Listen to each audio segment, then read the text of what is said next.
Chart बना रहा हूँ जी कि फंक्शन आपने देखना है क्या चीज है। जैसे पहला ट्रिग्नोमेट्रिक फंक्शन है हमारे पास y is equal to sine x, ठीक है जी। फंक्शन के बाद जो इंपॉर्टेंट चीज है जी वो है डोमेन, कि इस फंक्शन की डोमेन क्या होगी।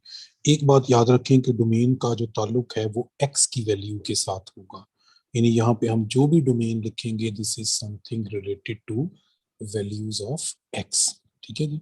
तो साइन फंक्शन की डोमेन होती है माइनस इनफाइनाइट से प्लस इनफाइनाइट तक, और इसको लिखते हैं ऑल रियल नंबर्स, और इसको यूं भी लिखते हैं minus infinite two plus infinite open interval. यानी जैसे भी लिखा जाए इन तीनों बातों की जो मीनिंग है वो सेम है, कि ये set of all real numbers को ही रिप्रेजेंट कर रहे हैं। समझ आ रही है जी बात की, कि मैंने तीन वर्जन लिखे हैं लेकिन मीनिंग इसके सेम है। आइंदा से हम अगर सेट ऑफ रियल नंबर कहें या ये नोटेशन यूज करें या फर्स्ट वाली नोटेशन यूज करें तो ये set of all real numbers को ही रिप्रेजेंट करेंगे, ठीक है जी। दूसरी जो यहाँ पे इंपॉर्टेंट चीज है जी ट्रिग्नोमेट्रिक फंक्शन के हवाले से वो है इनकी range. Range is something related to the value of y, ठीक है। तो फंक्शन जो हमारे पास साइन एक्स है इसकी रेंज होती है -1 से लेकर +1 तक क्लोज्ड इंटरवल, ठीक है जी। इस बात को यूं भी लिख सकते हैं -1 lesser equal to y lesser equal to 1, ठीक है जी। इस तरह से भी इस फंक्शन की रेंज को लिखा जा सकता है, ठीक है जी। आखिरी बात जो ट्रिग्नोमेट्रिक फंक्शंस के साथ इन्वॉल्व की जाती है वो है इनका पीरियड। तो स्टैंडर्ड पीरियड जो होता है साइन एक्स का वो 2 पाई होता है, ठीक है जी। अच्छा, ये मैंने एक दफा आपको एक की पॉइंट समझा दिया है, अब बार बार एक ही फॉर्मेट को बार बार लिखने की जरूरत नहीं है, आप इन चीजों को अंडरस्टैंड करते जाएंगे। जैसे देखिए कि y है हमारे पास cos x, इसकी डोमेन होती है रियल नंबर्स, वो इन तीनों में से किसी फॉर्मेट में लिखी जा सकती है। इसकी रेंज होती है -1 से +1, और कॉज का स्टैंडर्ड पीरियड भी 2 पाई होता है, यानी डोमेन रेंज पीरियड तीनों चीजें कॉज की जो है वो साइन की तरह की ही होती हैं। थर्ड जो फंक्शन है हमारे पास ये है टेंजेंट एक्स, इसकी डोमेन होती है जी set of all real numbers other than 2k+1 in 2 pi by 2 for all k belongs to integers. इसको हम पढ़ेंगे ये कि इसकी डोमेन में सारे नंबर आएंगे लेकिन पाई बाई 2 के जो ऑड मल्टीपल्स हैं वो नहीं आएंगे। ऑड मल्टीपल का मतलब ये है कि इसकी डोमेन में पाई बाई 2 नहीं आ सकता, 3 पाई बाई 2 नहीं आ सकता, 5 पाई बाई 2 नहीं आ सकता, एंड इनफिनिटी सो ऑन। देंगे। और इसको जनरली यूं लिखते हैं कि all real numbers -2k+1 pi by 2। तो जब 2k+1 हम कह देते हैं तो इसका मतलब है कि कोई भी पाई बाई 2 का ऑड मल्टीपल इसकी रेंज में नहीं आएगा, ठीक है जी। Is it clear? तो इसलिए हम इसको जनरलाइज फॉर्म में ऐसे लिखते हैं, आप इसकी अंडरस्टैंडिंग भी साथ साथ डेवलप करते जाएं। इसकी जो रेंज होती है वो set of all real numbers होती है, और स्टैंडर्ड पीरियड जो 10 का है वो पाई होता है, ठीक है जी। इसके बाद आ जाए हमारे पास y is equal to cot x. Cot x की डोमेन होती है all real numbers other than the multiples of pi. Pi का कोई भी मल्टीपल इसकी डोमेन में इंक्लूड नहीं होगा, यानी पाई 2 पाई 3 पाई 4 पाई ऐसा कोई भी आंसर इसकी डोमेन में नहीं आएगा। इसकी range set of all real numbers होती है और इसका स्टैंडर्ड पीरियड पाई होता है, ठीक है जी। मुझे चाहिए कि इन दोनों का मैं कलर चेंज कर देता हूं ताकि आपको याद रखने में आसानी हो कि tan और cot का जो स्टैंडर्ड पीरियड है वो पाई होता है, ठीक है जी। आगे चलते हैं, हमारे पास अगला जो फंक्शन है वो है जी सीकेंट एक्स। इसकी डोमेन होती है all real numbers -2k+1 pi by 2, यानी ये वही डोमेन है जो हमने लिखी थी अभी किसकी, tan फंक्शन कॉट की, ठीक है जी, 10 सॉरी 10 की, ठीक है। इसमें पाई बाई 2 के ऑड मल्टीपल्स नहीं आते। इसकी जो रेंज है वो ऐसे रियल नंबर होते हैं जो 1 से बड़े हों, 1 या 1 से बड़े हों, -1 या उससे छोटे, ठीक है जी, ठीक है। 1 या 1 से बड़े, -1 या उससे छोटे नंबर जो है वो इसकी रेंज में आते हैं। एक्सक्यूज मी इसकी जो स्टैंडर्ड पीरियड होता है वो 2 पाई होता है जी। बोले सर, एक दफा ये कॉट वाला प्लीज रिपीट कर दें। कॉट और कोसिकेंट जो है जी इसकी डोमेन सेम होती है। और इसकी डोमेन है ऑल रियल नंबर्स माइनस के पाई। के पाई का मतलब है कि इसकी डोमेन में कोई भी पाई का मल्टीपल नहीं आ सकता। पाई, 2 पाई, 3 पाई, 4 पाई, 6 पाई, 7 पाई, 8 पाई, 100 पाई, 1000 पाई, कोई नहीं आ सकता। उसके अलावा जो मर्जी आ जाए। वहां पे सीकेंट भी सॉरी कॉट भी अनडिफाइंड होता है और कॉसिकेंट भी अनडिफाइंड होता है। अगर आप नोट करें तो कॉट और कॉसिकेंट की डोमेन जो है वो सेम है। ठीक है जी। और कोसिकेंट फंक्शन की रेंज होती है वो नंबर जो 1 या 1 से बड़े हैं और वो नंबर जो -1 या उससे छोटे हैं। ठीक है जी। और इसका स्टैंडर्ड पीरियड भी 2 पाई होता है। तो ये टेबल आपको याद होना चाहिए। अगर आपने किसी भी ट्रिग्नोमेट्रिक फंक्शन को आंसर करना है तो ये टेबल एटलीस्ट ये टेबल आपको याद होना चाहिए। ठीक है जी। वरना आप किसी भी क्वेश्चन को आंसर नहीं कर पाएंगे। अब आते हैं टेक्निकल और टिपिकल क्वेश्चंस की तरफ। लेट से कि हमारा फंक्शन है 4 sin 7x। ठीक है जी। चेंज हो गया ना, पहले तो सिर्फ sin x था, अब मैंने फंक्शन को क्या किया है, चेंज कर दिया है। अगर आपका फंक्शन चेंज हो जाए तो इसका इफेक्ट यानी इम्पैक्ट डोमेन, रेंज और पीरियड पे क्या होगा। तो इसकी डोमेन, रेंज, पीरियड बताने का तरीका क्या है। पहला स्टेप, अगर आपके पास फंक्शन साइन या कॉज है, उसमें जो मर्जी चेंज आ जाए, इसकी डोमेन कभी चेंज नहीं होती, ये रियल नंबर रहेगी। ठीक है जी। अब रेंज पे आते हैं। अगर रेंज आपने लिखनी है तो आप सबसे पहले लिखेंगे कि साइन की स्टैंडर्ड रेंज होती है -1 से लेकर +1 तक। लेकिन आप देखेंगे कि आपके फंक्शन में साइन से पहले कोई नंबर तो नहीं लिखा हुआ। अगर वो नंबर अदर देन 1 है, जैसे यहाँ पे जो नंबर लिखा है वो 4 लिखा हुआ है, तो इस 4 से आप इसकी स्टैंडर्ड रेंज को मल्टीप्लाई कर देंगे।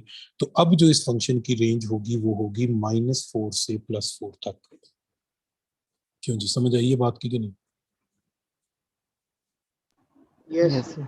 ये पॉइंट क्लियर हुआ कि नहीं? यस ठीक है। सर। अब आखिरी बात सुनो, फंक्शन चाहे किसी कोई भी हो, sine, cos, tan, secant, cosecant, उनका पीरियड बताने का एक ही फार्मूला है कि आपने जो फंक्शन इन्वॉल्व है, जैसे यहाँ जो फंक्शन इन्वॉल्व है वो है 2 पाई, इसके स्टैंडर्ड पीरियड को आपने x के कोएफिशिएंट से डिवाइड कर देना है। यहाँ x का कोएफिशिएंट 7 है, तो इस फंक्शन का पीरियड हो जाएगा 2 पाई/7। क्यों जी, क्लियर है? तो आगे चलते हैं। सर जो एंगल के साथ लिखा उससे x के साथ जो लिखा है, वही एंगल एक्स। के साथ में, ये एंगल कुछ और भी हो सकता है। ठीक है जी। यस आगे सर। चलते हैं। एक क्वेश्चन कॉज के लिए देख लेते हैं। 5 cos x/2। मैंने अभी आपको बताया कि साइन और कॉज आ जाए तो डोमेन हमेशा रियल नंबर रहेगी। आप बताएंगे इसकी रेंज क्या होगी? 1/2। -5 1/2। -5 से +5 तक। ठीक है, फंक्शन के कोएफिशिएंट से मल्टीप्लाई करना है। अब आप बताएंगे कि इसका पीरियड क्या होगा। तो 2 पाई को डिवाइड करना है 4 आपने पाई हो x जाएगा। के कोएफिशिएंट्स। हाँ, यहाँ x का कोएफिशिएंट 1/2 है, तो ये 4 4 पाई पाई। हो जाएगा। ठीक है। तो साइन और कॉस फंक्शन को आप हमेशा इस तरह से डील करेंगे। ठीक है जी। अब आते हैं टेन और कॉट की तरफ। जैसे ये फंक्शन है मेरे पास 3 tan 2x। ठीक है जी। या फंक्शन आ जाए cot, let's say 7 cotangent 5x। ठीक है जी। पहली बात, इसका स्टैंडर्ड पीरियड पाई होता है, डिवाइड करें x के कोएफिशिएंट से π/2। ठीक है जी। कॉट का स्टैंडर्ड पीरियड पाई होता है, डिवाइड करें x के कोएफिशिएंट से π/5। आंसर आ गया। ठीक है जी। जब भी tan फंक्शन आए या कॉट फंक्शन आए, इसकी रेंज कभी चेंज नहीं होती, वो रियल नंबर ही रहेगी। हो सकता है वो यूं लिखते -∞ से इन्फिनिट, वो अदर स्टोरी है, ये भी ठीक है, ये भी ठीक है, लेकिन रहेगी हमेशा रियल नंबर। ठीक है। 3 से 7 से मल्टीप्लाई करने की जरूरत नहीं है, रियल नंबर को मल्टीप्लाई कर भी दें तो वो रियल नंबर रहेगा। समझ आ रही है बात की? सर। अब आते हैं डोमेन की तरफ। ठीक है जी। हमने 10 की स्टैंडर्ड डोमेन लिखी थी all real numbers -2 k +1 π/2 where k belongs to integers. ठीक है जी। अब अगर फंक्शन की डोमेन आपने लिखनी हो tan की और cot की, तो ये जो पाई वाला पोर्शन है इसको आपने x के कोएफिशिएंट से डिवाइड कर देना है। यानी पाई बाई 2 को अगर आप 2 से डिवाइड करें तो ये पाई बाई 2 नहीं रहेगा, यहाँ पे एक्चुअली जो आंसर है वो पाई बाई 4 होना चाहिए। समझ आइए बात की कि नहीं? सिर्फ पाई वाले पोर्शन को x के कोएफिशिएंट से डिवाइड कर देना, ये शॉर्टकट बता रहा हूँ, असल तरीका हो और है। अच्छा, कॉट में भी सेम सिचुएशन है, देखें ऑल रियल नंबर्स माइनस क्या लिखना है जी, के पाई नहीं लिखेंगे, आप पाई को x के कोएफिशिएंट यानी 5 से डिवाइड करेंगे तो लिखेंगे के पाई बाई 5 वेयर के बिलोंग्स टू इंटीजर्स। क्यों जी, समझ आइए बात की कि नहीं? Yes sir. ठीक होगी जी बात। तो ये tan और cot के लिए भी हम डिस्कशन करेंगे कि क्या ये लीजिए। आगे चलें जी। अब देखिए जी कि फंक्शन अगर आपके पास जो है वो सीकेंट और कोसिकेंट आ जाए, जैसे देखिए जी 2 सीकेंट 4x, या फंक्शन आ जाता है आपके पास 3 कोसिकेंट x ओवर 5, ठीक है जी। इनकी डोमेन लिखने के लिए आपने वही टेक्निक यूज करनी है जो अभी हमने tan और cot के लिए यूज की है। क्या करेंगे कि सीकेंट की डोमेन होती है all real numbers minus 2k plus 1 pi by 2, लेकिन पाई बाई 2 नहीं लिखेंगे आप, ठीक है। आप पाई बाई 2 को क्या करेंगे, x के कोएफिशिएंट से डिवाइड करेंगे। तो पाई बाई 2 को अगर आप 4 से डिवाइड कर दें तो 4 पाई बेसिकली यहाँ पे क्या लिखना पड़ेगा जी, पाई 2 पाई बाई आ जाएगा। 8 लिखना पड़ेगा। सही तरह डिवाइड करना सीख लें यार, डिवाइड कैसे करना ये भी आप भूल गए हैं, ठीक है। यहाँ भी सेम सिचुएशन देखें, ऑल रियल नंबर्स माइनस के पाई, लेकिन आपने क्या करना है, के पाई को एक्स के कोएफिशिएंट से डिवाइड करना है। बताएं यहाँ पे एक्स का कोएफिशिएंट क्या है? 1/5। हाँ, तो रियल नंबर माइनस ये हो जाएगा 5 के पाई वेयर के बिलोंग्स टू इंटीजर्स। ठीक है जी, समझ आ गई बात की। अब आते हैं इसकी रेंज की तरफ कि इन दोनों की अगर आपने रेंज लिखनी हो तो स्टैंडर्ड रेंज ये होती है जी y greater or equal to 1 less or equal to -1। तो यहाँ सेम सिचुएशन है कि फंक्शन से पहले जो नंबर लिखा है उससे रेंज को मल्टीप्लाई करेंगे, यानी y greater or equal to 2 less or equal to -2 हो जाएगा। ठीक होगी जी बात। अब आप बताएंगे जी कोसिकेंट की रेंज क्या होगी, what should be the range of cosecant जी। y greater than equal to 1/3। y greater or equal to 3 less और इक्वल टू -3। बेटा 3 से मल्टीप्लाई करना है, डिवाइड नहीं करना।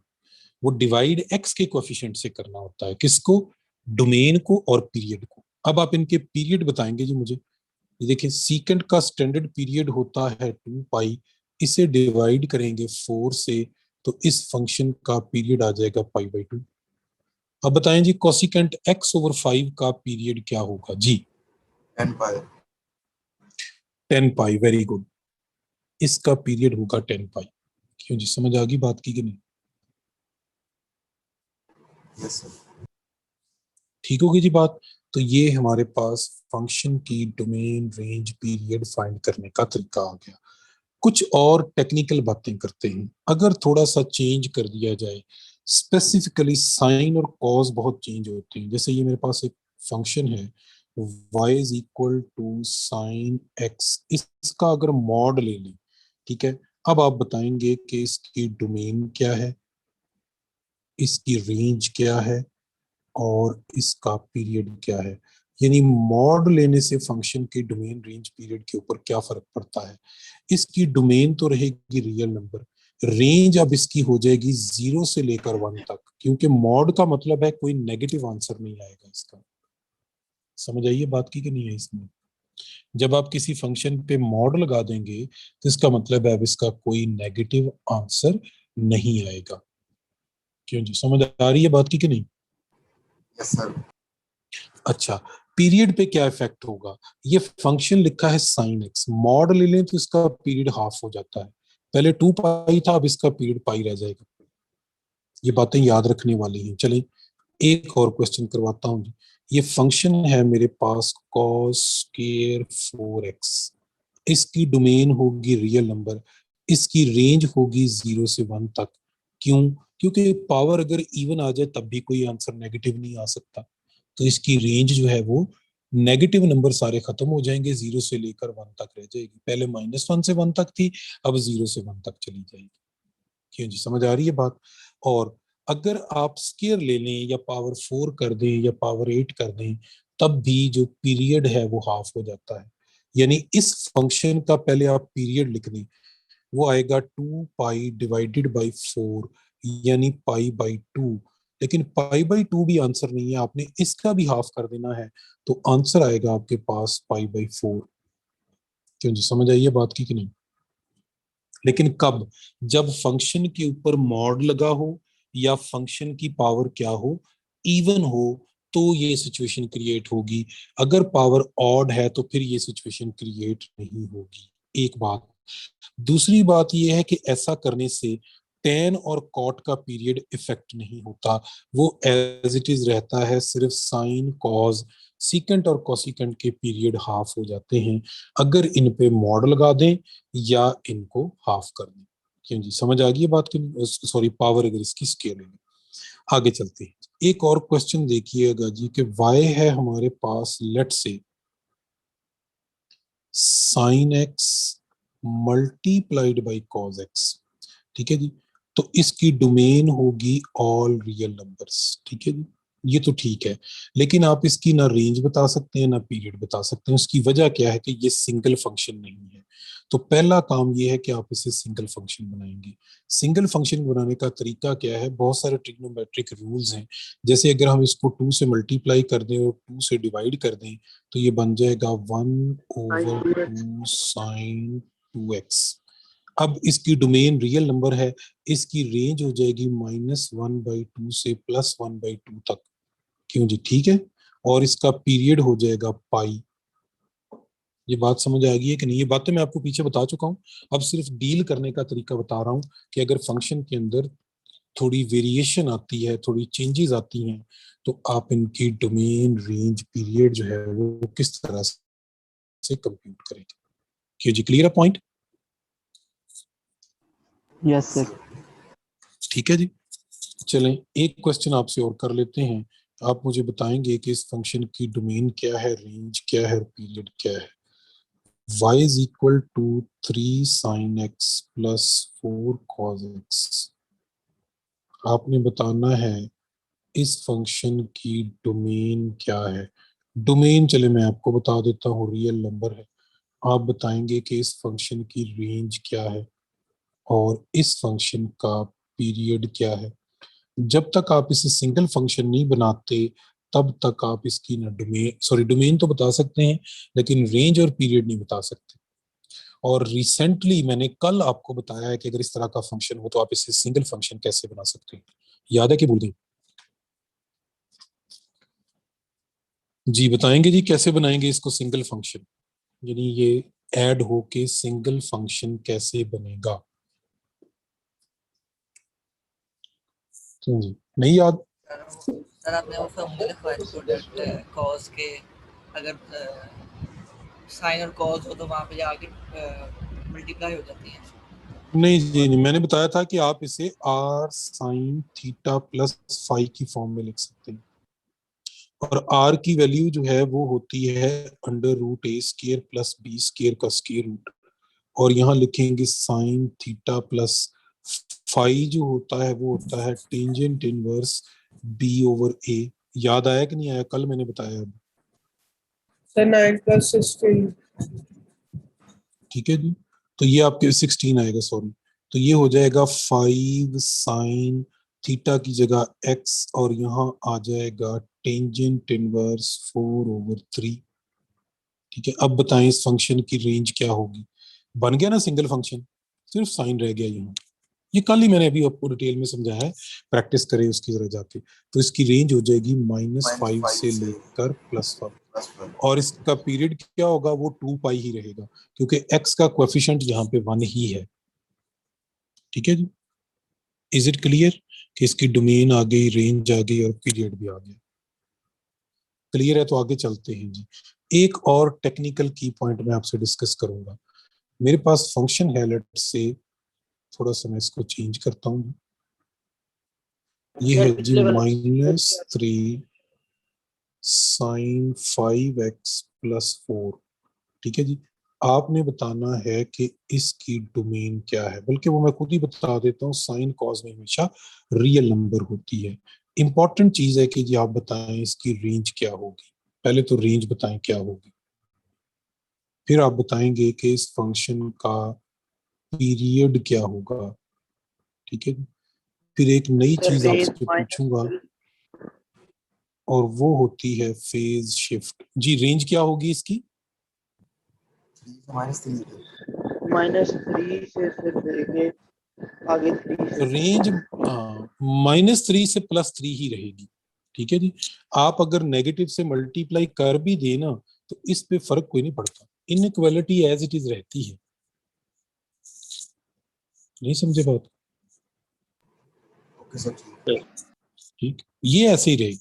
ये ऐसे नहीं कर देना आपके कि 3 इधर लिख दें और -3 इधर लिख दें। जरा इसको टेक्निकली पढ़ के देखें, ये गलत है। वो नंबर जो 3 से बड़े हैं और -3 से छोटे हैं, कौन से नंबर हैं? कोई भी नहीं। कोई नंबर बताएं जो 3 से बड़ा और -3 से छोटा हो। है कोई नंबर? नहीं समझे ये बात की? आगे से। ठीक है, आगे चलो चलो मैथ सीख भी लें अब थोड़ा थोड़ा। ठीक है, पढ़ा आपने बहुत ज्यादा लिया है, अब आप सीख भी लें। ठीक है, चलो तो आगे चलें जी फिर। अब बताएं जी इसका पीरियड क्या होगा। पीरियड का वही फार्मूला है कि 2 पाई को डिवाइड कर दें x के कोएफिशिएंट से। ठीक है जी, एक नई चीज मैंने यहाँ पे इंट्रोड्यूस करवाई है और वो है फेज शिफ्ट।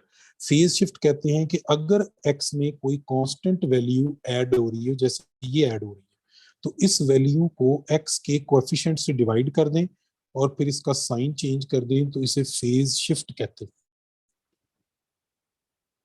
ठीक है जी, जैसे पिछले जितने भी क्वेश्चन हमने किए हैं किसी में फेज शिफ्ट नहीं है। ठीक है, पिछले हमने जितने भी क्वेश्चन किए हैं किसी में फेज शिफ्ट नहीं है, सब में x के बाद जो है वो कहानी खत्म हो जाती है। यहाँ देखे ना, सिर्फ cos 4x है, तो इसलिए मैंने फेज शिफ्ट। इसकी फेज शिफ्ट अगर पूछ भी ले तो क्या होगी, क्या होनी चाहिए जी इसकी फेज शिफ्ट? 1 से 0। 0 बेटा जी, x में कुछ भी ऐड नहीं हो रहा। ठीक है, फेज शिफ्ट क्या होती है जरा देखें डेफिनेशन के। चले मैं एक क्वेश्चन और लिख लेता हूँ। 3 cos x + 3 पाई, या चलो यहाँ 2 भी लिख लेते हैं। इसकी फेज शिफ्ट क्या होगी? फेज शिफ्ट क्या होगी इसकी कि ये जो कांस्टेंट वैल्यू है इसको डिवाइड कर देना x के कोएफिशिएंट से और फिर इसका साइन भी चेंज कर दें, तो इसे फेज शिफ्ट कहते हैं। और अगर ये नंबर हो ही ना तो फेज शिफ्ट 0 हो जाती है, नो प्रॉब्लम, मसला ही कोई नहीं।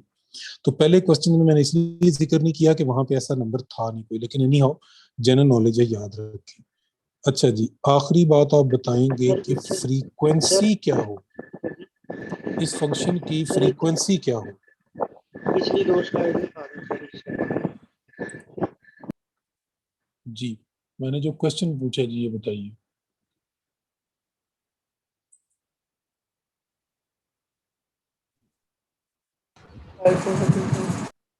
-2 पाई। सर पीरियड का क्या? होता है 5/2 पाई। हाँ जी, फ्रीक्वेंसी जो है वो टाइम पीरियड का रेसिप्रोकल होता है, या फिजिक्स में पढ़ते हैं। ठीक है जी, कोई नई चीज नहीं है आपके लिए। क्लियर है जी यहाँ तक? यस ठीक होगी जी, क्लियर है? Yes sir. चलें चलें जी आगे फिर। चलें सर। यस चलो, तो यहाँ तक ये बातें आपको क्लियर हो गई। अब देखिए हमने कितनी चीजें डिस्कस कर ली जी ओवरऑल। अगर देखें domain, range, period, frequency, phase shift, ठीक होगी जी बात? सर इससे पिछली स्लाइड दिखा देंगे कौन सी जी? ये वाली? सर, ये जो आपने फ्रीक्वेंसी वाली। यस सर, ये ये ले। ठीक है सर, थैंक यू सर। ये है कि फंक्शन अगर आपके पास इस तरह से लिखा हो कि मोर देन वन फंक्शन की फॉर्म में लिखा हो, तो पहले आपने उसको सिंगल फंक्शन बनाना है, और सिंगल फंक्शन बना के तो फिर उसकी domain, range, period, phase shift etcetera जो भी पूछा है फिर आपने बताना। सर ठीक है इसकी फेस क्या होगी? सर ये 1 तक क्यों किसकी? हुआ? यार जीरो देखिए फेज शिफ्ट किसकी बात सर है? ऐड हो हाँ रहा तो वो 10 के साल से हाँ तो बिल्कुल ऐड हो यहाँ रहा है, तो ये आ जाएगी। इसकी फेज शिफ्ट क्या होनी चाहिए? वो क्या होगी जिसकी फेज शिफ्ट बोले? आप खुद ही बताएं। 10 10 inverse 4/3 4 negative over 3 divided by 1 with negative sine, ये हो जाएगी इसकी फेज शिफ्ट। ठीक है yes thank you sir. Sir ये जो इसकी रेंज ठीक है है। ये 1 तक क्यों मतलब? मैंने 5 तक होगी, 5 तक होगी, -5 ओके सर। -5 से +5। ठीक, चलें जी आगे चलते हैं। एक और चीज देखिएगा, जितने भी फंक्शन हैं इनके ग्राफ्स की शक्लें जरूर याद रखने की कोशिश कीजिएगा। ठीक है, जैसे मैं आपके सामने एक ग्राफ ड्रॉ कर रहा हूँ, आप मुझे बताएंगे कि ये किस फंक्शन का ग्राफ है। ठीक? ये y एक्सिस है, ये x एक्सिस है, ये नेगेटिव x एक्सिस है, ये 10 का नेगेटिव y एक्सिस है, ये 0 है, ये π/2 है, ये -π/2 है। जी बिल्कुल, this is a graph of y is equal to tangent x। अच्छा, इस ग्राफ को मैंने जानबूझ के ड्रॉ किया है। जहां पे ये फंक्शन अनडिफाइंड होता है, आपने फर्स्ट ईयर में पढ़ा होगा, आपको कहा जाता है कि वहां पे आप एक डॉटेड लाइन ड्रॉ कर लें। फंक्शन जो है इस डॉटेड लाइन को टच नहीं करना चाहिए ग्राफ इसका। ठीक है, तो ये जो डॉटेड लाइन आप ड्रॉ करते हैं इसे कहते हैं एसिम्पटोट ऑफ द ग्राफ। तो ये इस फंक्शन का एसिम्पटोट है। ठीक है, अगर आपसे पूछे कि tan x का एसिम्पटोट क्या है, तो आप कहेंगे x is equal to 2k + 1 π/2, यानी π/2 के जितने मल्टीपल हैं वो इसके एसिम्पटोट है। ठीक है जी, π/2, 3 π/2, 5 π/2, 7 π/2, 11 π/2, सारे के सारे इसके एसिम्पटोट है। क्यों जी, समझ आ रही है बात की कि नहीं समझ आ रही? एसिम्पटोट मैंने आपको बताया कि क्या चीज होती है। ये एक ऐसी लाइन होती है जो फंक्शन को कभी भी, यानी ग्राफ को कभी भी टच नहीं करती। ठीक है, याद रहेगी ये बात। Yes sir. अब ये वो इन्फॉर्मेशन है जो आपकी बुक में कई जगह पे लिखी हुई है, आप अपनी बुक की रीडिंग किया करें सो दैट कि ये चीजें आपको याद होती हैं। आगे चलते हैं। अब हमारे पास एक स्पेशल टाइप है जी फंक्शंस की, और मैं इसी टेबल को चेंज कर रहा हूं, और ये है जी प्रिंसिपल ट्रिग्नोमेट्रिक फंक्शन क्या होते हैं। इससे पहले हमने जो डिस्कशन की है वो है ट्रिग्नोमेट्रिक फंक्शंस। अब हम जो डिस्कशन करने जा रहे हैं वो है प्रिंसिपल ट्रिग्नोमेट्रिक फंक्शन। ठीक है जी, तो प्रिंसिपल ट्रिग्नोमेट्रिक फंक्शंस के लिए याद रखें कि इनकी रेंज जो है वही होती है जो पहले हमने लिखी है। ठीक है जी, दूसरी इंपॉर्टेंट चीज कि इन फंक्शंस का पीरियड नहीं होता। ठीक है जी, प्रिंसिपल का मतलब यही होता है कि ये कौन से फंक्शन हैं, ये नॉन पीरियोडिक फंक्शन हो जाते हैं, यानी इनकी पीरियोडिसिटी खत्म हो जाती है। ठीक है, रेंज वही रहती है जो पिछले यानी प्रीवियस हमने जो फंक्शन लिखे हैं उनकी है। चेंज क्या चीज होती है? चेंज इनकी डोमेन हो जाती है। डोमेन को अब इस तरह से रिस्ट्रिक्ट किया जाता है और डिफाइन किया जाता है कि फंक्शन अपनी किसी भी वैल्यू को रिपीट नहीं कर पाता, तो इसे हम कहते हैं कि ये प्रिंसिपल ट्रिग्नोमेट्रिक फंक्शन बन गया है। जैसे साइन फंक्शन की डोमेन को -π/2 से +π/2 तक रिस्ट्रिक्ट कर दिया जाए, तो अब ये अपनी किसी वैल्यू को रिपीट नहीं करेगा, यानी नॉन पीरियोडिक हो जाएगा, पीरियोडिसिटी खत्म हो जाएगी। ठीक है जी, कॉज फंक्शन की डोमेन अगर हम 0 से लेकर पाई तक कर दें तो अब ये प्रिंसिपल ट्रिग्नोमेट्रिक फंक्शन बन जाएगा। tan की डोमेन अगर हम -π/2 से लेकर +π/2 तक कर दें एक्सक्लूडिंग द एंड पॉइंट्स, ठीक है जी, साइन में इंक्लूड है, tan में ये इंक्लूड नहीं है, इसका ख्याल रखिएगा। इसके बाद कॉट की जो डोमेन है वो 0 से लेकर पाई तक हो जाए, इसमें भी 0 और पाई इंक्लूड नहीं है। सीकेंट की जो डोमेन है ये 0 से लेकर पाई तक होगी, लेकिन इसमें π/2 जो है वो इंक्लूड नहीं है। इसी तरह से जो कोसिकेंट फंक्शन है इसकी डोमेन हमारे पास होगी -π/2 से लेकर +π/2 तक। इसमें π/2 और -π/2 तो इंक्लूड हैं, लेकिन 0 इसमें इंक्लूड नहीं होगा। ठीक है जी। तो आपने चीज जो नोट करनी है वो ये है कि जब आपसे ये कहा जाए कि what is the domain of the principal function, तो फिर ये चीज आ जाएगी। और प्रिंसिपल फंक्शन में इंपॉर्टेंट चीज क्या है कि इनमें पीरियोडिसिटी नहीं होती, पीरियड वाली बात जो है वो इस पे एप्लीकेबल नहीं है, पीरियड जो है वो खत्म हो जाता है इसका। क्यों जी, समझ आइए बात की कि नहीं? दोबारा एक दफा बता दें सर, प्रिंसिपल ट्रिग्नोमेट्रिक फंक्शन जिनकी डोमेन मतलब सर एक बाउंड कर दी जाए। जी, हमने डोमेन को चेंज कर दिया, ठीक है जी, डोमेन को रिस्ट्रिक्ट कर दिया है। रिस्ट्रिक्ट करने से होगा ये कि फंक्शन अपनी किसी वैल्यू को रिपीट नहीं करेगा। जैसे ये सर देखिए, रेंज क्यों नहीं चेंज हो रही? रेंज तो चेंज हो ही नहीं सकती बेटा जी, रेंज का तो इम्पैक्ट ही कोई नहीं है, पीरियोडिसिटी का रेंज के साथ कोई ताल्लुक नहीं है। ये आपके पास है साइन फंक्शन, ठीक है, और इसमें अगर आप देखें तो इसकी वैल्यू 0 है, फिर 0 है, फिर 0 है, तो ये जनरल साइन फंक्शन है। लेकिन अगर हम प्रिंसिपल साइन फंक्शन की बात करें तो ये -π/2 से शुरू होगा, +π/2 पे खत्म हो जाएगा, सिर्फ इतना होगा ये, ठीक है जी। यानी ये इसकी डोमेन -π/2 से इसको शुरू करेंगे और +π/2 पे खत्म कर देंगे।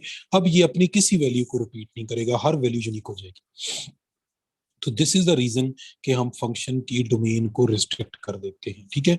ये जो नीचे मैंने आपके सामने ग्राफ बनाया है ये प्रिंसिपल साइन का ग्राफ है, ऊपर जो है ये y is equal to sine x यानी जनरल फंक्शन का ग्राफ है। वैसे ये जनरल फंक्शन से आगे भी जाता है, यानी ये इस तरह से चलता जाता है लाइक दिस, ठीक है, इनफाइनाइट तक, ये भी इसी तरह से इधर भी चलता है, लेकिन प्रिंसिपल का ग्राफ सिर्फ इतना बनेगा, ठीक है। उसकी रीजन ये है कि हमने इसकी डोमेन को रिस्ट्रिक्ट कर दिया है कि -π/2 से लेकर +π/2 तक रहना है।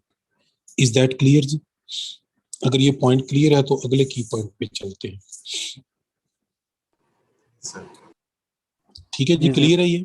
अच्छा जी, यहाँ पे एक काम कीजिए, फौरन के इसका स्क्रीनशॉट ले लें जल्दी से, क्योंकि अगली डेफिनेशन मैं यहीं पे करने जा रहा हूँ। मेरे पास इतना ज्यादा स्पेस या इतना टाइम नहीं कि बार बार मैं एक ही चीज को लिखूं यहाँ पे, ठीक है जी। जल्दी से इसका स्क्रीनशॉट ले लें। आई होप सो कि सब लोगों ने स्क्रीनशॉट ले लिया है। अब आते हैं जी एक और कॉन्सेप्ट की तरफ। अगला जो कॉन्सेप्ट है हमारा वो है इनवर्स ट्रिग्नोमेट्रिक फंक्शंस। अगर हमारे पास ये जो प्रिंसिपल ट्रिग्नोमेट्रिक फंक्शंस हैं, ठीक है जी, इन्हीं को हम इनवर्स ट्रिग्नोमेट्रिक फंक्शन डिक्लेयर कर सकते हैं, ठीक है जी। चीज क्या चेंज होनी है ये मैं आपको अभी थोड़े से सिंपल से की पॉइंट के साथ बता देता हूं कि इसमें जो चेंजेस आएगी, सबसे पहली चेंज ये आनी है कि फंक्शन आपके पास अगर साइन x है तो इसको हम लिखेंगे साइन इनवर्स x, ठीक है जी। जरा नोट कीजिएगा मैं क्या चीजें चेंज करने जा रहा हूं। इसको हम क्या लिखेंगे जी? Sine inverse x। और जब इसको इनवर्स x बनाएंगे तो इनवर्स जब हम किसी फंक्शन का लेते हैं तो उस फंक्शन की जो डोमेन होती है वो एक्चुअली इनवर्स की क्या बन जाती है? रेंज। और जो रेंज होती है वो इनवर्स की क्या बन जाती है? डोमेन। तो ये सारी डोमेन्स रेंज में और रेंज डोमेन में चेंज हो जाएंगी, लेकिन मैंने आपको बताया कि रेंज का ताल्लुक होता है y के साथ और डोमेन का ताल्लुक किसके साथ होता है जी? x के साथ। तो अब आपने रेंज जहां पे आएगी वहां लिख देंगे y और जहां डोमेन आएगी वहां आप लिख देंगे x। नहीं समझ आई बात की? हाँ ये सही है। ओके तो सर। ये हमारे पास ये हमारे पास टेबल तैयार हो जाएगा इनवर्स ट्रिग्नोमेट्रिक फंक्शंस का। लेकिन फिर देखें, अगर ये है cos इनवर्स x, ठीक है जी, तो फिर यहाँ x नहीं आएगा क्योंकि ये इसकी रेंज है, यहाँ आएगा y, ठीक है जी। और यहाँ y नहीं आएगा क्योंकि ये इसकी डोमेन है। तो डोमेन में क्या लिखेंगे जी y की जगह पे? हम X लिखेंगे -1 लेस देन x, बल्कि इसको मैं यहाँ से रिमूव कर दूं, हम इसकी डोमेन लिखेंगे -1 less than x less than 1, ठीक है जी। अब ये सारी डोमेन्स को मैं रेंज बना रहा हूँ और रेंज को क्या बना रहा हूँ जी, डोमेन बना रहा हूँ। जरा देखते जाइएगा कैसे। ये जो डोमेन है यानी tan इनवर्स x, पहले मैं इसको इनवर्स फंक्शन बना लूं, ये बन गया देखिए tan इनवर्स x, ठीक है। इसकी डोमेन होगी x belongs to real number, कोई भी रियल नंबर आप इसे असाइन कर सकते हैं, लेकिन ये इनवर्स है। और इसकी रेंज क्या होगी जी, रेंज इसकी ये होगी, यानी -π/2 से लेकर +π/2 तक। समझ आइए बात की जी। तो सर सेम ये किसकी सिचुएशन बाकियों इंटरचेंज के लिए कर रहे भी। हैं, डोमेन और रेंज? सर क्या कह रहे सर हैं ये इन जनरल तो यार? किसके साथ इंटरचेंज कर रहे हैं हम लोग डोमेन और रेंज को? किसकी यार डोमेन पहले को जो किसकी फंक्शन रेंज में? वो किसी के साथ नहीं, उसी फंक्शन के साथ ही चेंज कर रहे हैं, किसी और के साथ नहीं चेंज कर। अब जरा गौर करें कहां तक चेंज किया है मैंने। अगला फंक्शन आपको कौन सा नजर आ रहा है? ये कॉट नजर आ रहा है ना, ये देखिए, ये फंक्शन है कॉट एक्स, ठीक है। ये प्रिंसिपल कॉट की डोमेन लिखी हुई है। अब जब मैं इसको बनाऊंगा कॉट इनवर्स एक्स, तो ये जो प्रिंसिपल की डोमेन है ये बन जाएगी इसकी रेंज, यानी ये कॉट इनवर्स की रेंज हो गई। और इसकी जो डोमेन थी जो कि x belongs to real number, ये अब इसकी डोमेन हो गई। समझ आ गई बात की? ये यस सर। कॉट इनवर्स की डोमेन क्या होगी, ये इसकी रेंज होगी, ओके सर। ठीक है। ये इस तरह से उसी फंक्शन के साथ चेंज की है, किसी नई चीज के साथ नहीं की। अब ये फंक्शन है देखिए सीकेंट इनवर्स x, तो ये जो इसकी डोमेन हमने पहले लिख रखी है, यहां हम x की जगह क्या लिख देंगे, y, तो ये इसकी रेंज बन जाएगी। और जो इसकी पहले रेंज लिख रखी थी वो इसकी डोमेन बन जाएगी, यानी इसकी डोमेन होगी x greater or equal to 1, और इधर आ जाएगा x less or equal to -1, ठीक है। अब बताएं कोसिकेंट इनवर्स की रेंज क्या होगी, ठीक है ना। यहां पे लिखूंगा कोसिकेंट इनवर्स x, ठीक है। तो ये जो x है इसकी जगह हम लिख देंगे y, तो ये बन गई कोसिकेंट इनवर्स की रेंज, ठीक है। आपने ऊपर पढ़ा नहीं, मैंने इसका टाइटल चेंज कर दिया था, रेंज पहले लिखी है, डोमेन बाद में लिखी, ठीक है जी। अब इसकी डोमेन क्या होगी, इसकी डोमेन जो असल में इसकी रेंज थी वो डोमेन बन जाएगी, यानी x greater or equal to 1, x less or equal to -1। अब इस टेबल को पिछले टेबल के साथ कंपेयर करें जो आपने स्क्रीनशॉट ले रखा है, जिसमें प्रिंसिपल ट्रिग्नोमेट्रिक फंक्शन लिखा हुआ था। अब ये सारे के सारे बन गए हैं इनवर्स ट्रिग्नोमेट्रिक फंक्शन। समझ आ गई थी बात की?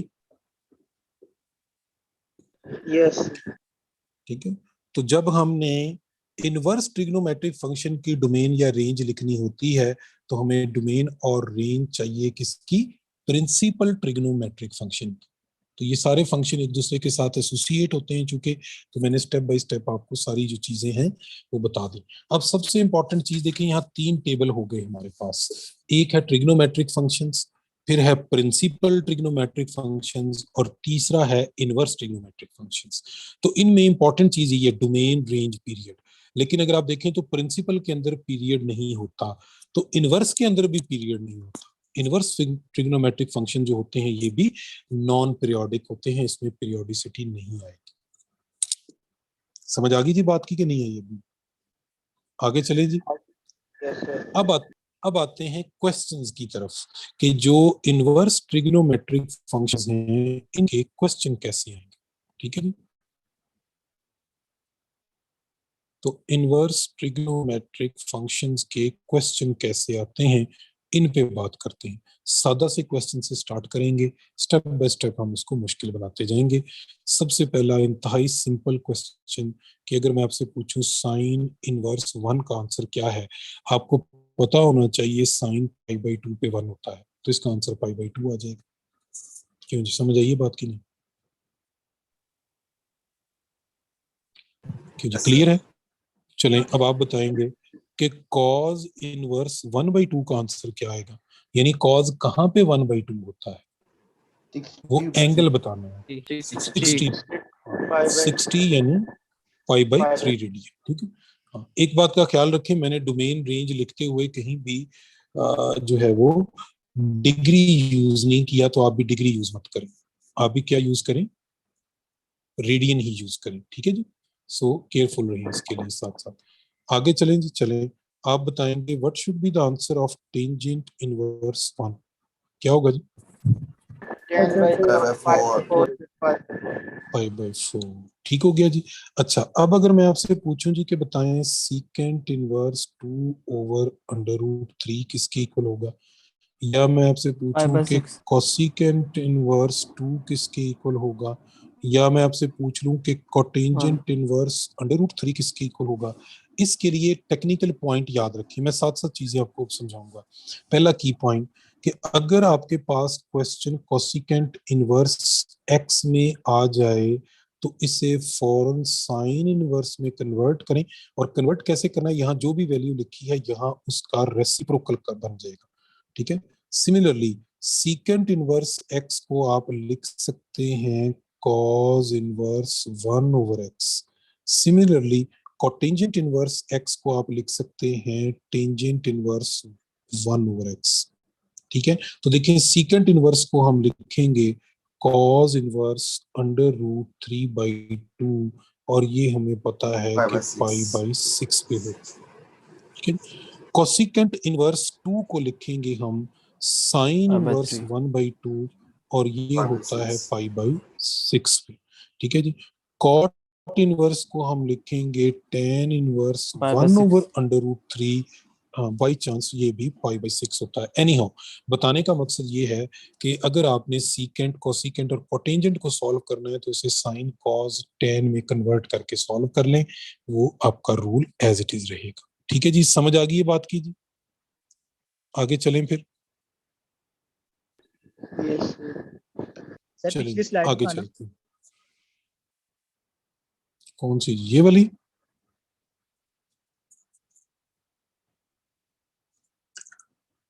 ठीक है जी, हम बात कर रहे हैं कि इनवर्स ट्रिग्नोमेट्रिक फंक्शन के क्वेश्चन कैसे आएंगे। आगे चलते हैं। अगर आपके पास आ जाए साइन इनवर्स -1/2 क्या है, ठीक है जी, या आ जाए कॉस इनवर्स -1/2 की वैल्यू बताएं, या आ जाए कि टेंजेंट इनवर्स -1 की वैल्यू बता दें, ठीक है जी, या आ जाए आपके पास के सीकेंट इनवर्स -2 किसके इक्वल है, यानी एंगल में नेगेटिव आ जाए, ठीक है। समझ रहे हैं बात को? अब अगर एंगल में नेगेटिव आ जाए तो बड़े इंपॉर्टेंट प्रिंसिपल्स हैं जो आपने याद रखनी है। पहला की पॉइंट कि अगर साइन इनवर्स के साथ नेगेटिव आ जाए तो ये बाहर आ जाएगा, यानी माइनस साइन इनवर्स x हो जाएगा। अगर tan इनवर्स के साथ माइनस आ जाए तो ये भी बाहर आ जाएगा, यानी माइनस tan इनवर्स x हो जाएगा। अगर कोसिकेंट इनवर्स के साथ माइनस आ जाए तो ये भी बाहर आ जाएगा, यानी माइनस tan इनवर्स x हो जाएगा, ठीक है जी। लेकिन अगर cos इनवर्स के साथ माइनस आ जाए तो ये बाहर नहीं आएगा और ये खत्म भी नहीं होगा। Be careful, this is not cos function, ये cos इनवर्स फंक्शन है, ठीक है जी। इसका माइनस खत्म नहीं होता, बी केयरफुल। फिर होगा क्या, इसे आप लिखेंगे pi minus cos inverse x। Similarly अगर सीकेंट इनवर्स के साथ माइनस आ गया तो आप इसे लिखेंगे pi minus secant inverse x। इसी तरह से कोटेंजेंट इनवर्स के साथ अगर माइनस आ गया तो इसे भी आप pi minus cot inverse x लिखेंगे और फिर सॉल्व करेंगे, ठीक है। जैसे साइन है तो स्ट्रेट फॉरवर्ड आंसर है इसका माइनस साइन 1/2, यानी सर ऊपर माइनस वहां पे π/6। कोसिकेंट इनवर्स नहीं है ना? जी ये कोसिकेंट आएगा, यू आर राइट। सर मैंने ऊपर 10 ये लिख दिया जल्दी से। कोसिकेंट ये कोसिकेंट इनवर्स एक्स आएगा, ठीक है जी। चलिए अब देखिए सेकंड है, तो इससे पहले हम लिखेंगे पाई माइनस कॉस इनवर्स 1/2, तो ये बनेगा pi minus pi by 3, this is equal to 2 pi, ठीक है जी। tan में कोई गड़बड़ नहीं है, tan को आप straight forward minus tan inverse 1 लिखेंगे, यानी माइनस पाई/4 आंसर आ जाएगा। सीकेंट को सॉल्व करना है तो लिखेंगे पाई माइनस सीकेंट इनवर्स +2, और सीकेंट को आपने बनाना होता है कॉस, तो ये बनेगा कॉस इनवर्स 1/2, तो ये आ जाएगा ऊपर वाला ही आंसर आ गया, यानी 2 पाई/3, ठीक है। तो बहुत केयरफुल रहिएगा इन तीनों फंक्शंस को, जब आपने नेगेटिव के साथ एवेलुएट करना है तो इस मेथड से एवेलुएट करेंगे। इज इट क्लियर जी? आगे चलते हैं, हमारे पास कुछ और टेक्निकल टाइप के क्वेश्चन है। देखिए बाहर लिखा है कॉस, अंदर लिखा है साइन इनवर्स, और यहाँ कोई एंगल या वैल्यू लिखी हुई है, तो कोई मसला नहीं, आप सेंटर से सॉल्व करना शुरू कर दें। साइन कहाँ पे 1/√2 होता है जी? पाई/4 पे, और पाई/4 कॉस पाई/4 पे क्या होता है? 1/√2 होता है, तो ये आंसर आ गया। क्या नहीं समझ आई बात? चलें एक और क्वेश्चन कर लेते हैं। अगर वो आपसे पूछे जी फाइंड करें साइन ऑफ टेंजेंट इनवर्स 1, तो कोई मसला नहीं है, आपको पता है कि tan जो है पाई/4 पे 1 होता है, और साइन पाई/4 पे क्या होता है? 1/√2 होता है। क्यों जी समझ आ रही है बात कि मैं क्या कर रहा हूँ यहाँ पे? चलिए एक और क्वेश्चन कर लेते हैं। अगर वो आपसे पूछे कि टेंजेंट ऑफ कॉस इनवर्स √3/2 किसके इक्वल है, तो कॉस कहाँ पे √3/2 होता है जी? पाई/6 पे, 6 ठीक है जी। और tan पाई/6 पे क्या होता है? 1/√3, तो ये भी सॉल्व हो गया। क्यों जी? Is it clear? Yes sir. अच्छा एक की पॉइंट और देखिए, अगर मैं आपसे पूछूं कि ये साइन है और यहाँ पे है साइन इनवर्स 5/17, आपको पता है कि साइन कहाँ पे 5/17 होता है? क्यों जी? पता है कि साइन कहाँ पे, कौन से एंगल पे 5 से? मसले की कोई बात नहीं, परेशान नहीं इनवर्स होना आपको। देखिए ये दोनों आपस में कर देंगे, ये साइन और साइन इनवर्स। ये इनवर्स फंक्शन है, बाहर साइन है, तो दोनों एक दूसरे के इफेक्ट को कैंसिल करेंगे, आपका आंसर 5/17 आ जाएगा। परेशानी की बात कोई नहीं, नहीं समझी बात? चलें एक और क्वेश्चन करते हैं। कॉज ऑफ कॉस इनवर्स 1/3, हमें नहीं पता कहाँ पे होता है, लेकिन आंसर 1/3 आ जाएगा। क्यों? क्लियर है point? Yes sir. Secant of secant inverse 1/2, क्या आंसर आएगा इसका? 1/2। 1/2 अनडिफाइंड। असल में देखिए रट्टा नहीं लगाना आपने चीजों को, हर दफा ये रूल वैलिड नहीं है। रूल वैलिड तब है जब यहां लिखी हुई वैल्यू इस फंक्शन की डोमेन को बिलोंग भी करे। अब आते हैं पुराने टेबल की तरफ, ठीक है जी। ये रहा सीकेंट इनवर्स एक्स, ठीक है। इसकी डोमेन वो नंबर हैं जो 1 से बड़े हों या -1 इनके से दरमियान नहीं हो छोटे हों, सकता, ठीक है, इनके दरमियान नहीं हो सकता। वो अब 0.5 मैंने बन गया। जानबूझ के यहाँ पे मैंने जानबूझ के नंबर लिख दिया कि 1/2 है, तो आपने चूंकि वो रटे रटाई हुई बात को फॉलो कर रहे होते हैं, तो बी केयर, ठीक है जी। कहाँ पे गया हमारा वो क्वेश्चन, जहाँ ये, ठीक है। तो 1/2 जो है ये इसकी डोमेन को बिलोंग ही नहीं करता, तो जब डोमेन को बिलोंग नहीं करेगा तो अनडिफाइंड आंसर आ जाएगा। बिल्कुल ऐसे ही जैसे अगर मैं यहाँ 5/17 की बजाय कोई 1 से बड़ा नंबर लिख दूं, जैसे 3 लिख दूं, ठीक है, जैसे मैं यहाँ पे 3 लिख दूं, तो क्या आप कह सकते हैं कि साइन कभी 3 हो सकता है? ठीक है ना, तो ये अनडिफाइंड हो जाएगा। इसका आंसर भी क्या हो जाएगा? अनडिफाइंड, क्योंकि साइन कभी 3 हो ही नहीं सकता, ठीक है। तो साइन इनवर्स 3 क्या होगा? Undefined, no answer. समझ आ रही है बात की? तो इसलिए जो भी रूल, जो मेथड, जो फार्मूला आपको बताया जाए, केयरफुली देखें कि वो वैल्यू उसकी डोमेन को बिलोंग भी करती है कि नहीं। अच्छा जी, यहाँ सर तक तो बात भी ठीक। आगे इन्फिनिटी और चलते हैं। अनडिफाइंड में क्या फर्क है? आप अपने पॉइंट ऑफ व्यू से फिलहाल इतना ही समझे कि इन्फिनिटी जो है ना वैसे तो वेरी लार्ज नंबर होता है। अनडिफाइंड का मतलब है कि वो चीज एग्जिस्ट ही नहीं करती, है ही नहीं। ठीक है, infinity is a very large number, यानी एग्जिस्ट तो करता है लेकिन हम उस तक पहुंच नहीं सकते। ठीक है, जैसे चांद तक आप जा सकते हैं, फिलहाल तो नहीं जा सकते, आपके पास स्पेसशिप ना हो। जो जाने वाले हैं वो जा भी रहे हैं, लेकिन हमारे लिए चांद अभी जो है वो इन्फिनिटी ही। ठीक है, आप जब जाएंगे तो अलग बात है, लेकिन है तो सही ना, वहां तक जाया तो जा सकता है ना। ठीक है, लेकिन एक चीज एग्जिस्ट ही नहीं करती, है ही नहीं, उसका वजूद ही नहीं है, उसे अनडिफाइंड कहते हैं। क्वेश्चन में तो हमने अनडिफाइंड ही टिक करना है, अगर हमें दोनों ऑप्शन आ जाए इन्फिनिटी और बेटा अनडिफाइंड। अनडिफाइंड नहीं, इन्फिनिट जो है ना that is something different. Infinite और चीज है, अनडिफाइंड और चीज है। आप अनडिफाइंड ही लिखेंगे कि डिफाइंड ही नहीं, या does not exist, solution does not exist, कि एग्जिस्ट ही नहीं करता। अच्छा जी, आगे चलते हैं। एक और क्वेश्चन देखिएगा जी, वो कहता है जी कि बताएं साइन ऑफ कॉस इनवर्स 4/5 किसके इक्वल होगा। अब देखें, ये कॉज है, बाहर साइन है, और ये वैल्यू ऐसी है कि आप विदाउट कैलकुलेटर आप बता भी नहीं सकते कि कॉज कहाँ पे 4/5 होता है। बता सकते हैं कॉज कहाँ पे 4/5 होता है? नहीं बता सकते। ठीक है, और 4/5 इसकी डोमेन में भी आता है क्योंकि लेस देन 1 नंबर है। अब करेंगे क्या, अगर एक ऐसा नंबर आ जाए जिसकी वैल्यू आपको पता नहीं है, आपने क्या करना है, मैं शॉर्टकट बताऊंगा। आपने फौरन एक राइट ट्राइंगल जो है वो बना लेनी है, जिसमें ये फंक्शन 4/5 हो, जो भी फंक्शन है, यानी जो फंक्शन सेंटर में दिया हुआ है वो फंक्शन आपने बनाना है। कॉस जो है वो राइट ट्राइंगल में होता है बेस ओवर हाइपोटेन्यूज, यानी इसकी बेस है 4, हाइपोटेन्यूज है 5, और अगर आप इसका परपेंडिकुलर निकालें तो वो 3 निकलेगा बाय पाइथागोरस थ्योरम। अब जब ये ट्राइंगल कंप्लीट हो जाए तो बाहर जो फंक्शन लिखा है उसकी सर वैल्यू इनवर्स निकालें इस ट्राइंगल में से।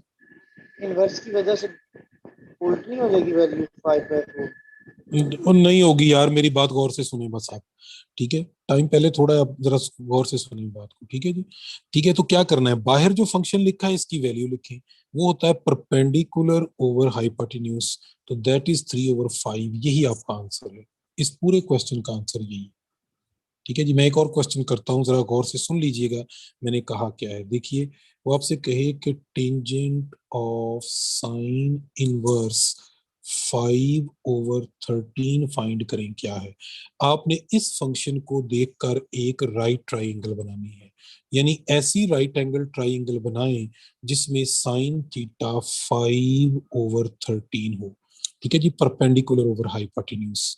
इस पे अगर आप पाइथागोरस थ्योरम लगाएं तो इसकी बेस आ जाएगी 12। अब इस ट्राइंगल में से आप tan की वैल्यू निकालें, tan होता है परपेंडिकुलर ओवर बेस, तो ये आंसर आ गया आपके पास। इससे आसान शॉर्टकट नहीं है इस क्वेश्चन का कोई भी। ठीक है जी, समझ आ गई मेरी बात की नहीं? Yes sir. Yes sir. ठीक है जी, आपको मैंने अप टू एक्सरसाइज 13.2 जो है काम करवा दिया, यानी चैप्टर 11 कंप्लीट करवा दिया है, और चैप्टर 13.2 तक करवा दिया है। कल मुझे याद करवाइएगा, मैं आपको 13.3 और उसके टेक्निकल और की पॉइंट्स बताऊंगा। इसी तरह से यहाँ तक आप अपना काम जो है इसको प्रिपेयर कर कल लीजिएगा। टेस्ट बाकी इंशाल्लाह बातें जो वो कर लेंगे यार, सारा कुछ करेंगे, मुझे पता है। मैं जो बात कह रहा होता हूँ उसको पूरा सुना करें, टेस्ट भी हो जाएगा डिस्कस और ये भी काम हो जाएगा। ठीक है, आपने 9 और 10 का टेस्ट करना है। ठीक है जी, बाकी चीजें रिवाइज कर लीजिएगा, और यहाँ से मुझे याद करवाइएगा कि 13.2 अभी हमारी रहती है डिस्कस होने वाली। ठीक है जी, अल्लाह हाफिज। Yes sir.